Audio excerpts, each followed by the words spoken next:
They are widely hailed as the most important archaeological find of modern times. The Dead Sea Scrolls are the missing link to the past. They told us so much about the ancient world. They are some of the founding documents of our civilization. Western civilization owes its origins to this period. This really was history's Big Bang. Always controversial, they're still at the center of a passionate debate. Discovered over 60 years ago, mystery still surrounds who wrote the Dead Sea Scrolls.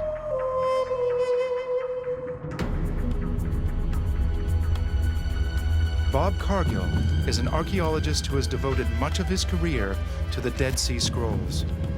They caused so much controversy, so much division. It truly is remarkable. The biggest controversy surrounds who wrote the scrolls.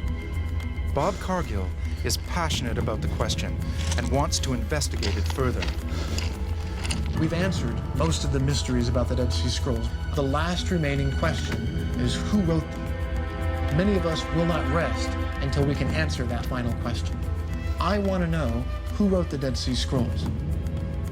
60 years ago, the man who led the study of the scrolls claimed they were written by an obscure Jewish sect, the Essenes, who lived at a place on the Dead Sea called Qumran. But now, that theory is being challenged by powerful critics. He did a marvelous story. He was honest, but he was wrong. Here we have a different group in the north that really says it's quite a different story. And an amazing new clue, a cryptic text, has just been discovered.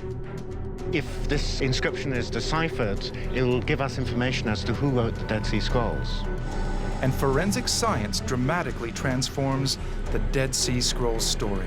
I think on the end it will be that we get a final answer.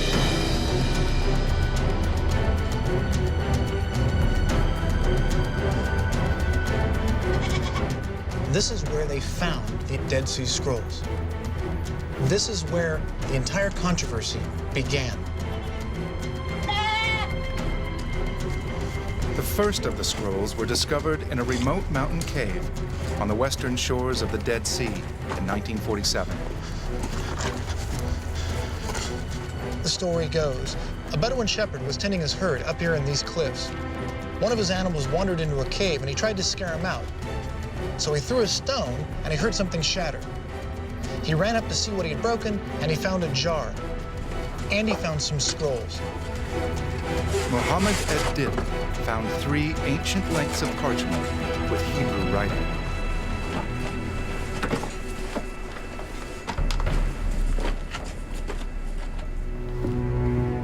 The texts were revealed to be from the Jewish Bible, what Christians later called the Old Testament, and other religious works, the oldest ever discovered, dating from the 3rd century BCE to the 1st century of the Common Era.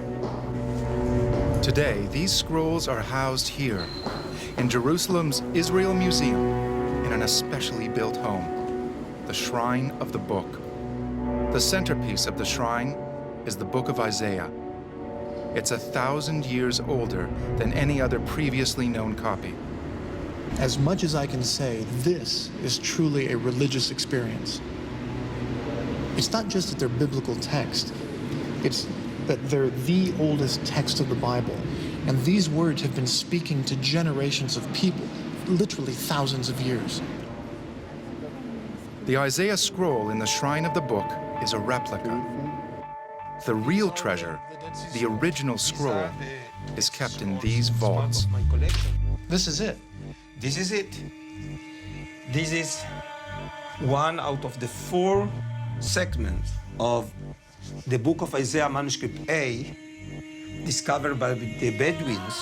How old is this scroll? This specific one is from the end of 2nd century BCE, around 100 BCE. And this manuscript is the oldest manuscript out of the 22 copies of the Book of Isaiah discovered in the Judean desert. This is the oldest biblical manuscript of the Book of Isaiah on earth. It's near perfect. It's beautiful. Unbelievable. The Dead Sea Scrolls contain many biblical texts, like the book of Isaiah. But there are also texts, psalms, and prophecies that didn't survive to be part of the Bible we know. Their discovery transformed our knowledge of Judaism around the time of Jesus. The great majority of the Dead Sea Scrolls are religious documents. So these scrolls teach us about the spiritual experience of human beings like us who live in the land of Israel 2,000 years ago. How they saw themselves, how they saw God and the people of Israel. So in a way, the Dead Sea Scrolls are a window through which we can have a glimpse about the spiritual experience of Jews 2,000 years ago. So this is a real archaeological miracle. Incredible. The Western Wall, the last surviving part of the destroyed Temple of Jerusalem. It's a holy place for Jews today. Jewish people still bring scrolls here for bar mitzvah celebrations. Scrolls, the physical manifestation of God's word, unchanged for thousands of years, have a special place in the Jewish faith.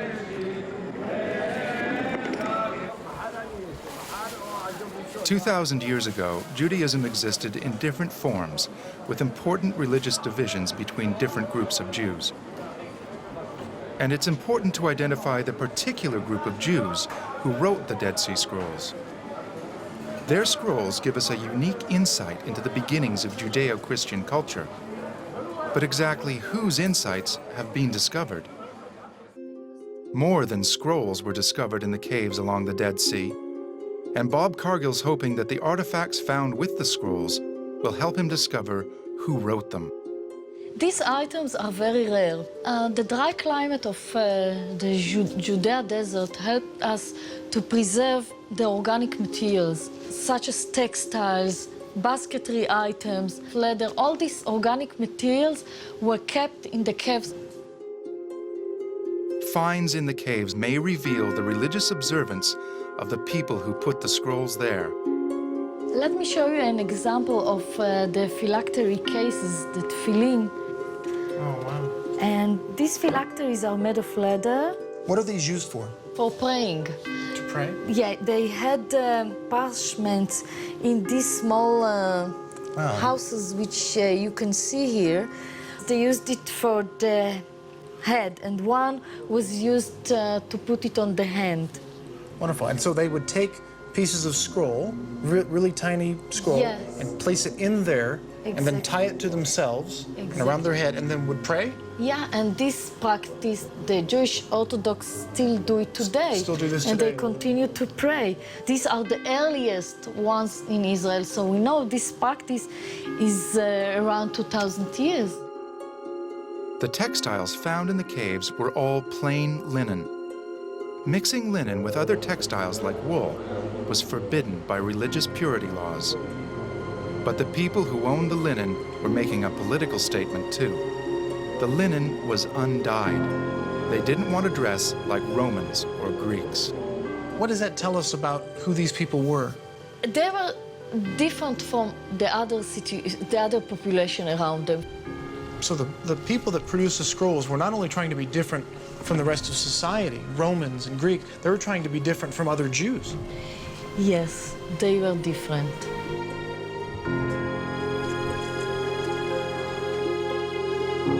The finds in the caves are a clue to the identity of the scroll writers. They weren't ordinary Jews of 2,000 years ago. They were a breakaway sect. In fact, as well as biblical texts, the Dead Sea Scrolls also include their community rules. The community rule is obviously a sectarian manuscript. Some Jewish sect with very strict rules of obedience, how to behave and how to get into the group. We know that it's a sect that wrote it. The question is, who is this sect? Who are these people? Who wrote the Dead Sea Scrolls?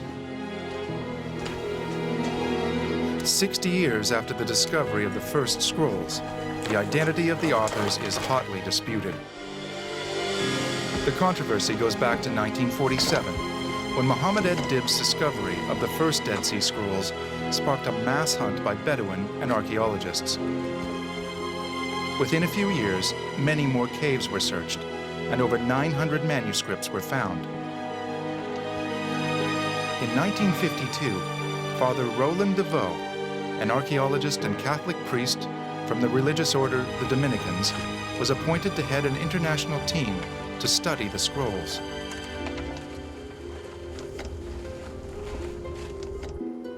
Only scrolls found in 2 of the caves were discovered largely intact. Most were in tiny fragments, like these. Today, in the conservation rooms of the Israel Antiquities Authority, you can get a sense of the task faced by Deveau and his colleagues. In order to begin their work, the scholars spread them out on long trestle tables, and they started putting them together. And what you see here in front of you is actually a sample of these plates. And Oh, wow. eventually, we ended up with over 1,260 such plates that... And what language is this? This is written in Hebrew. So some of the scrolls are written in Hebrew and some are written in Aramaic. And some, of course, are written in Greek. Whilst Devau's team slowly labored over the texts, others speculated about who wrote the scrolls. As they were discovered just 2 years after other ancient texts, revealed to be Christian lost gospels, a suspicion grew that the scrolls would give us startling new information about the origins of Christianity. Was Father Deveau and his predominantly Christian team suppressing inconvenient truths that challenged traditional church teaching? It's not a question of conspiracies. It's a question of a massive amount of manuscripts. As we said, over 900 manuscripts.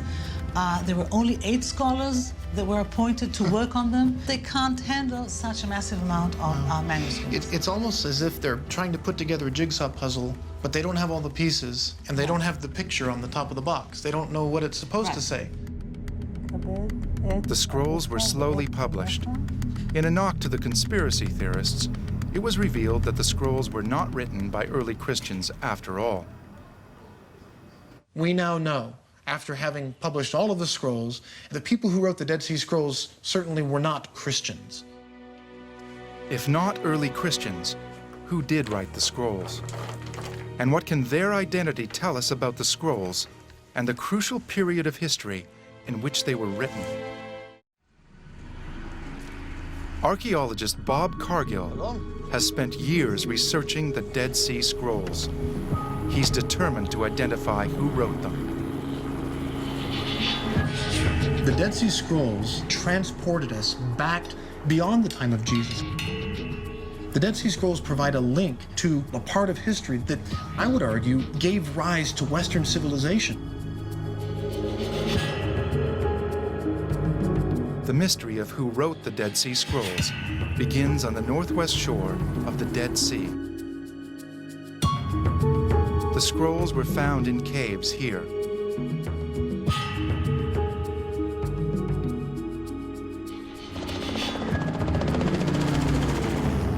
Father Roland Deveau, who led the team deciphering the scrolls, also excavated ruins of an ancient site here at Qumran. The 11 caves in which the Dead Sea Scrolls were discovered literally surround the site of Qumran, starting approximately 3 kilometers or 2 miles north of Qumran, and then coming along the cliffs behind the site. Some of the caves are located in this sort of very soft, chalky marl terrace on which the site sits, and then going around a little bit to the southern end of the marl terrace. Ancient historians identified a Jewish religious sect living on the Dead Sea at the time, the Essenes. Did they write the Dead Sea Scrolls?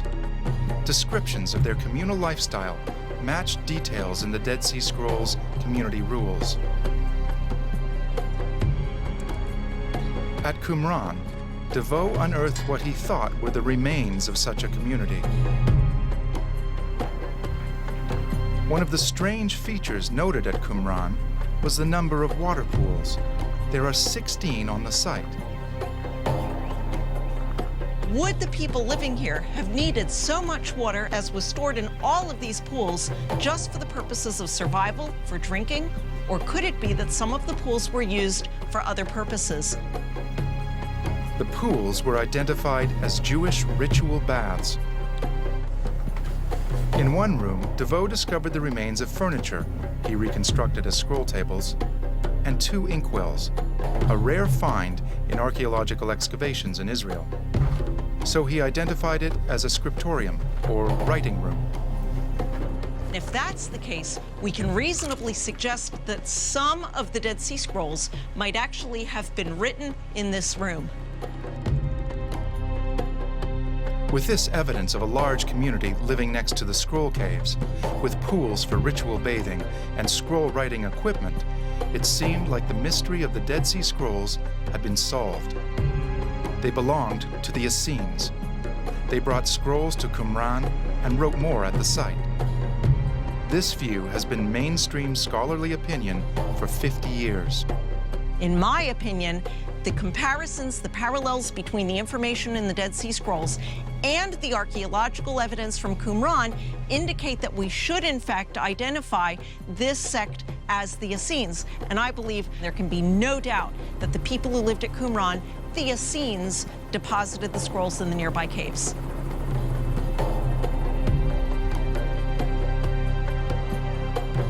Pliny, the ancient writer who first located the Essenes on the Dead Sea, described them as living near Ein Gedi. Archaeologists are excavating Ein Gedi. So far, they haven't found any sign of the Essenes or any religious community. The settlement here at Ein Gedi was a regular residence. I mean, people lived here, they worked here, they did agriculture, whereas at Qumran, it was starkly different. For instance, here at Ein Gedi, we find no mikvaot. There are no ritual baths. Whereas at Qumran, a little bit smaller of a settlement, you have many of them.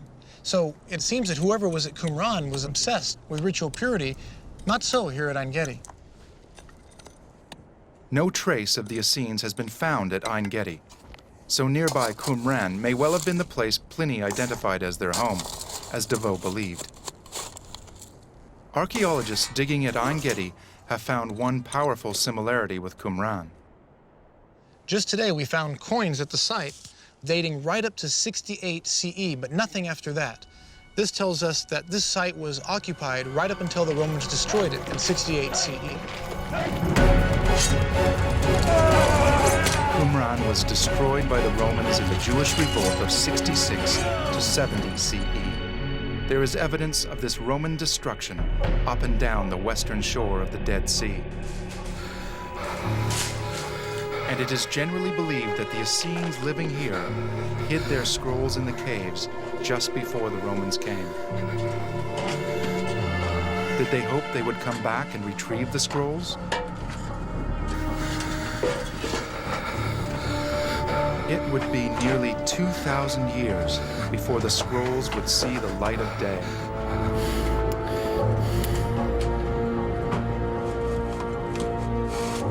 But DeVoe's theories have come under attack.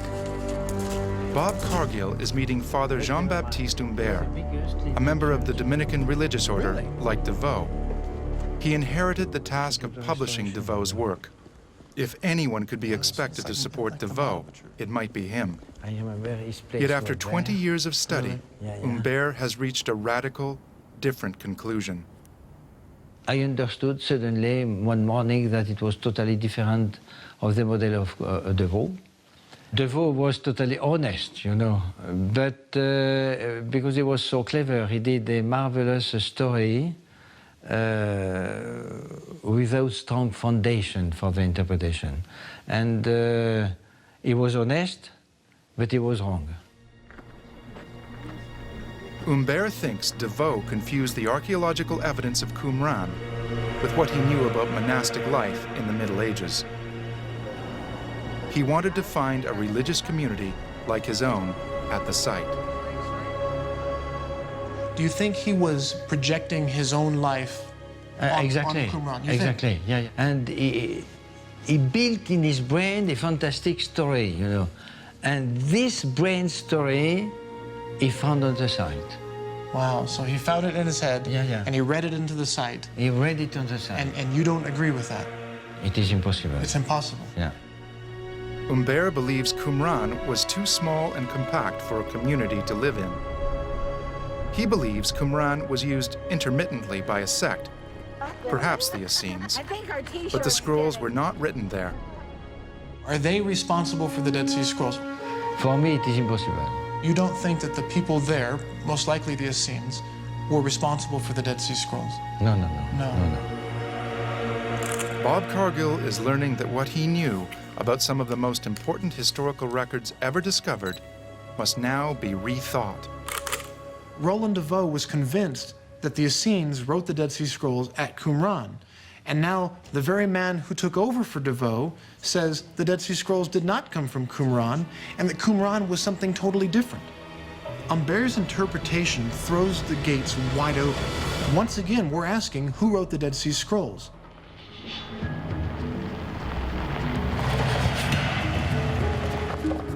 Yuval Peleg is the archaeologist in charge of Qumran. He excavated there for 16 years. Bob Cargill wants to know if his work supports the idea that the Essenes wrote the Dead Sea Scrolls there. When we excavated, we found all the things that belong to the pottery production. Kilns, damaged pottery, huge amount of pottery vessels. Makes us thought that maybe there's something else in the site. It's something completely different. 71 and then Peleg began to excavate the biggest mikveh at the site. A mikveh is a pool used by observant Jews for ritual purification. Previous archaeologists saw the many mikveh pools here as evidence it was home to a large community of ultra-observant Jews. Most of the scholars are thinking that most of the pools at the site are mikveh, a ritual bath, and from my archaeological opinion, this is the only ritual bath at the site. No other pools were suitable. This is the only mikveh? This is the only mikveh. No other ritual bath at the site.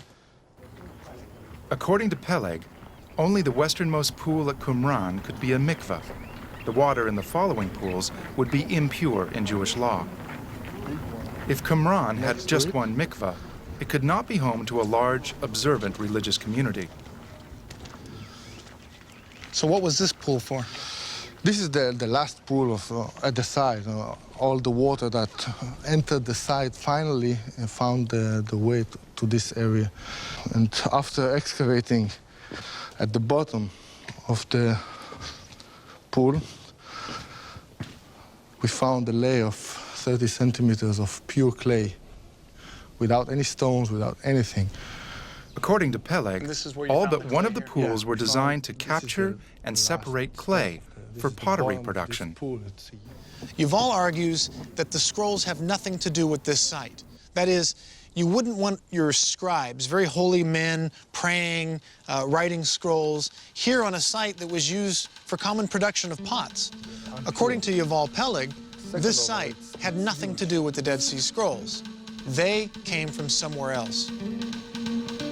Peleg's view that the site was a pottery factory is one of many disputed ideas to compete with the traditional view of Qumran. Others have described it as a villa, a perfume factory, even a tannery. But now there is no consensus about Qumran and whether the Essenes lived and wrote some of the scrolls here. For the past 60 years, archaeologists have tried to find out who wrote the Dead Sea Scrolls. Now, forensic scientists are examining the question. Here we have a box from Qumran, and what you can see over here is the animal bones that were excavated in that area. And what I'm looking for is bones that I can extract DNA out of. The Dead Sea Scrolls are parchments made from animal hides. Dr. Gila Kahila Bar-Gal has recovered DNA from scroll parchments and discovered they were made from goat and ibex. Now she's testing animal bones found at the Qumran site to reveal if the scroll parchments were made from the same animals. We believe that if they had herds of sheep, goat, maybe cattle in Qumran, they would slaughter the animal, they will eat the meat, they will use the skin for either clothing or parchments. If these ancient DNA tests eventually show that some of the scroll parchments were made from the hides of animals found at Qumran, it will be firm evidence that some scrolls were made there. What we do hope at the end is to get the full profile of the goats from the parchment, the full profile of the goats from the bone, and match them together to show that we're talking about the same goats. Ink taken from one of the scrolls, known as the Thanksgiving Scroll, is being tested for traces of water from the Dead Sea. Traces of water found in the scrolls or in the inks can be a real clue to the place where this ink or this scroll has been produced.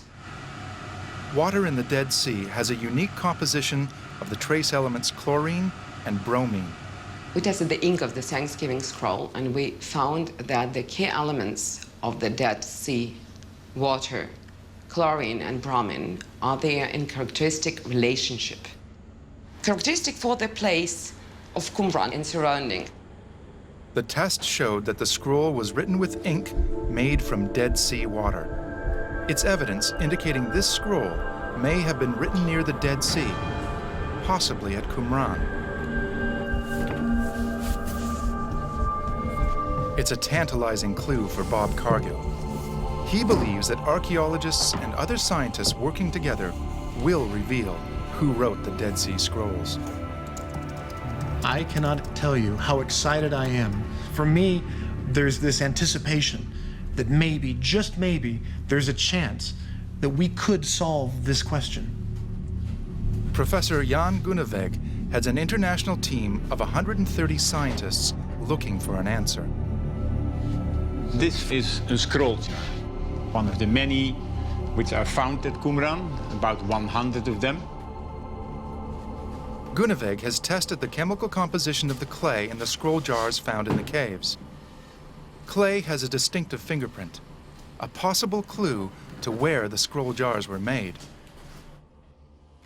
We take a piece of ceramic, we grind it, we send it to a nuclear reactor where it is bombarded with neutrons. Then we can measure the chemical fingerprint of the clay of which the pottery was made. Since there is no clay on Earth with the exact same chemical composition, it is like DNA. You can point to a specific area and said, this pottery was made here, that pottery was made over here. Guneveg discovered that half of the scroll jars were made with distinctive Qumran clay. He had questions about Qumran as a religious community, but the forensic science is pushing him to a firm conclusion. We have, I think, linked the Dead Sea Scrolls with a sectarian group who was located at Qumran. I think that a third of the Dead Sea Scrolls is written in Qumran itself, and the rest is coming in from one or two different places. The forensic science cuts through the debate to reveal that a third of the Dead Sea Scrolls were written at Qumran. But were the writers the Essenes? And did they write all of the scrolls? And how did all the scrolls come to be in the caves of the Dead Sea?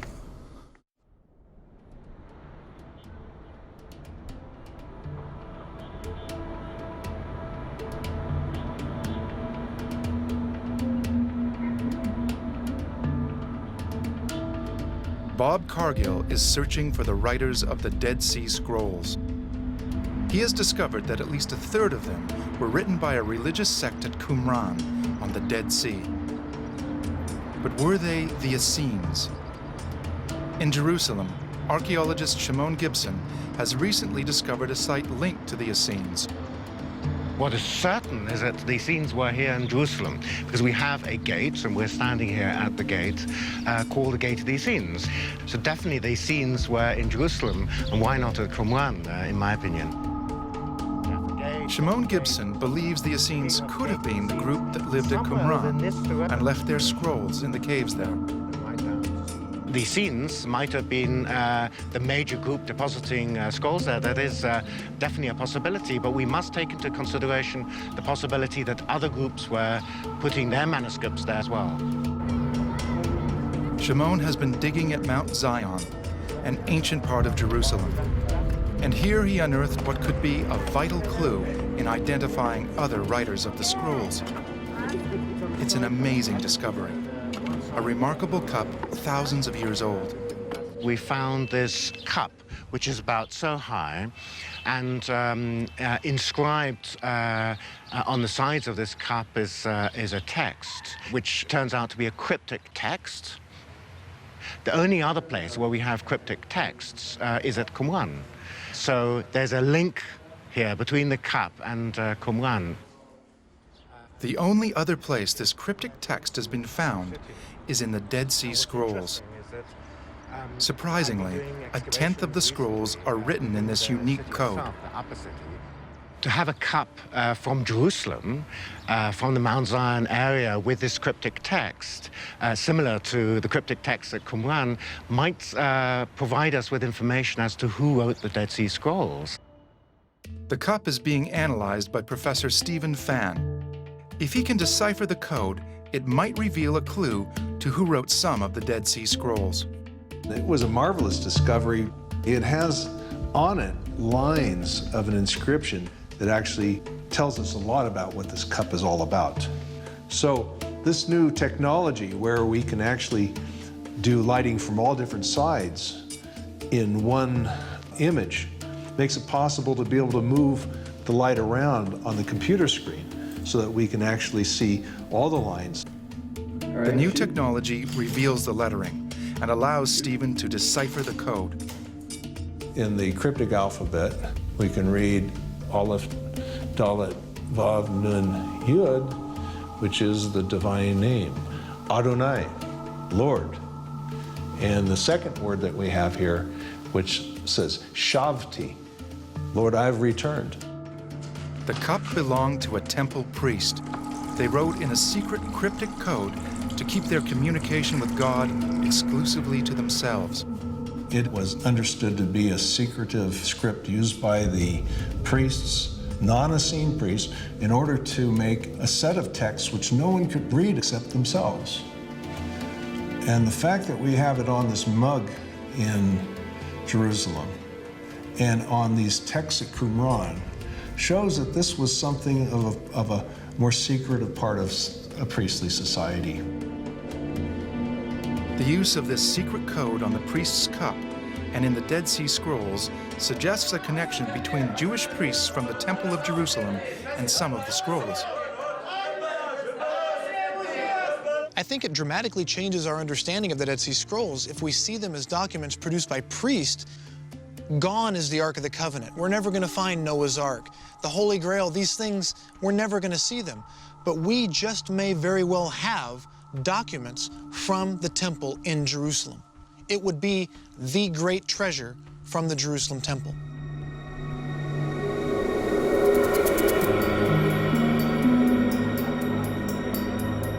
In the time the scrolls were written, there were great upheavals in the Jerusalem priesthood. Many factions were dissatisfied with foreign influences, so they left the temple. It's very conceivable to see a group of Jews thinking, the Jerusalem temple is now corrupt, so we're going to separate ourselves and we're going to do things the way they should be. The people would have wanted to be here, but they disagreed with what was going on in the temple, so they couldn't be here. They had to find something like this elsewhere. These dissident priests took their scrolls with them into exile. They could have gone to Qumran. They dedicated themselves to a life of purity and waited for the end of days, when God would return in triumph and restore them to the temple. So you have a group separating themselves from what they understand to be heresy. They're going to have their own ritual purity laws, and they're going to worship in a way that God is going to like them more than they like some other group, and they're going to sit here and wait for God to come to fight the battles for them, to win, and to vindicate them, to prove that they were right and the others were wrong. In this view, some of the Dead Sea Scrolls are the texts of dissident priests from the Jerusalem temple. Those priests may have been the Essenes, or a different group of priests. Could a final answer be found in the caves of the Dead Sea? Professor Stephen Fan believes the key to finally understanding the Dead Sea Scroll mystery lies in the caves around Qumran, where the scrolls were found. It was an important area where people could actually walk from east to west without really being seen by the various sentries. The scrolls were found in 11 different caves, some right next to the Qumran site, others up to 2 miles away. There are a lot of caves, but they have different contents. Right up here you can see the massive lintel over cave 11.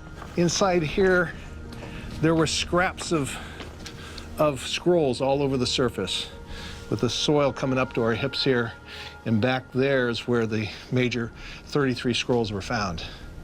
But this was a different set of scrolls than what we found to the south. Here we have scrolls that deal with temple issues. If this cave had been discovered first, nobody would have ever believed that this was an Essene cave here. Really? Because this doesn't describe an Essene society. Stephen Fan thinks that scrolls in this cave to the north of Qumran belong to a sect called the Zealots.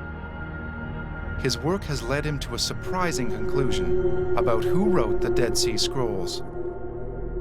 In the 1950s, they came to the conclusion that all the caves along the cliffs here, including the site of Qumran, comprised one single library spread out among all these different caves. After we have looked at the content of these scrolls, we feel that no longer can be the case. What we have instead are different caves with different deposits made by different people at different times. So who in fact wrote the Dead Sea Scrolls? It's not one group, but it's the various groups that existed in Judaism of the first century. Bob Cargill's been searching for the authors of the Dead Sea Scrolls. It remains controversial, but Bob believes he's found his answer. To him, the Dead Sea Scrolls are not one collection, but are the libraries of different Jewish groups. I think we've learned today that not all Dead Sea Scrolls are created equal. I mean, the early theory was that one group wrote all of the scrolls, but I think we find that the scrolls could have been placed in different clusters of caves by different groups. I mean, you could have had the Essenes writing some scrolls, but you could have also had some priests writing some scrolls. You could have also had zealots writing scrolls. And what we're seeing is the Dead Sea Scrolls is not just one library, but actually the multiple libraries of multiple groups. So when we ask the question, who wrote the Dead Sea Scrolls? The answer is, the scrolls were written by Jews, not just one specific group, but by lots of Jews. There's one event that ties the fate of all these groups with all their scrolls together: the Great Jewish Revolt. After 130 years of Roman occupation, the Jews rose up in 66 CE. The Jews were tired of being oppressed. I mean, they had been living under Roman occupation for so long, they began to fight back. And the Romans don't like this. And so they began to come in and suppress the Jewish revolt. The Romans didn't stop with wiping out the people. They destroyed the Temple of Jerusalem. What you see here is what the Romans do. They destroy things. They literally took one of the greatest architectural masterpieces of the ancient world and knocked it down. The temple's gone, and this is what's left of Jerusalem. This is the main sewer of Jerusalem, the Cloaca Maxima. So this is the ancient historian Josephus wrote that at the end of the war, some Jews hid in channels under the city and finally escaped through them. Archaeologist Ronnie Reich has been excavating Jerusalem for 40 years and has recently discovered sewers from the time of the revolt. It's an amazing find that will bring Bob's journey to a close.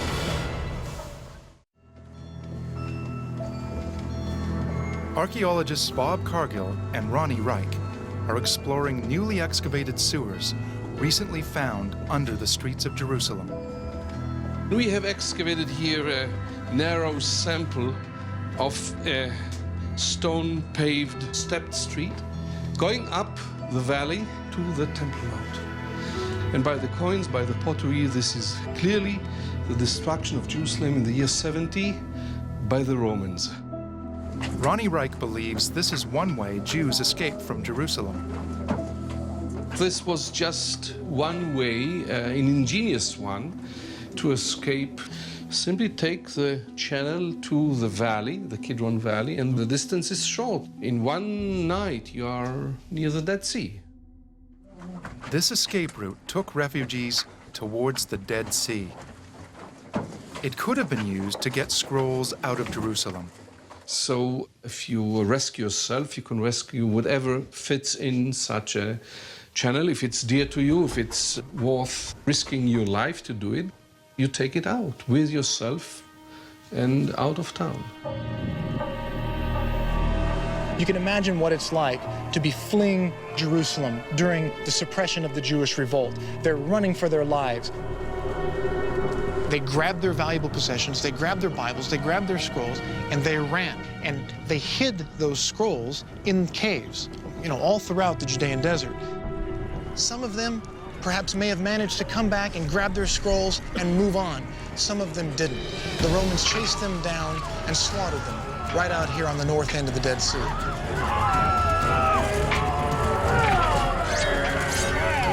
The same fate may have befallen all the custodians of the Dead Sea Scrolls. Whoever you believe wrote the Dead Sea Scrolls, what's striking to me is that these Jews took the things closest to them, the Word of God, and fled with them. And their last dying act was to hide them, to preserve them, so that they'd be safe.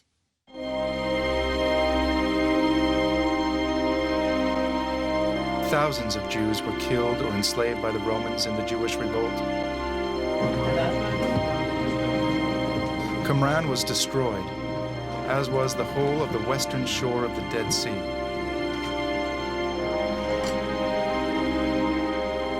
The last Jewish holdout was the ancient fortress at Masada. According to legend, the Zealots held out here for 3 years. Jews fled to the south, to Masada, because they knew it was a safe place to be. The Romans laid siege to the entire mountain. They used Jewish captives of slaves to build an earthen rampart all the way to the top of the mountain. The Jews on top decided that they would rather die as free men than live as captives of the Romans. So they decided to enter into a suicide pact. 10 men were drawn by lot, and they were charged with killing all of the other Jews. Then one of those 10 was chosen, and he killed the other 9. And then there was one suicide at the end. So by the time the Romans showed up the next morning, everyone was dead.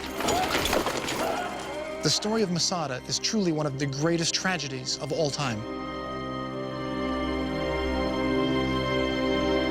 When archaeologists excavated Masada, they discovered scrolls just like those found in the caves at Qumran. The significance of Dead Sea Scrolls here at Masada is that it brings the entire story of the Dead Sea Scrolls to a close. We could have the final act of devout Jews fleeing the Roman persecution, taking these scrolls up here to the top, and then perishing. But they left behind the scrolls. We may very well have some Jews hiding scrolls in the caves and some Jews bringing the scrolls up here to Masada. So this ties the Dead Sea Scrolls to one of the epic tragedies in history.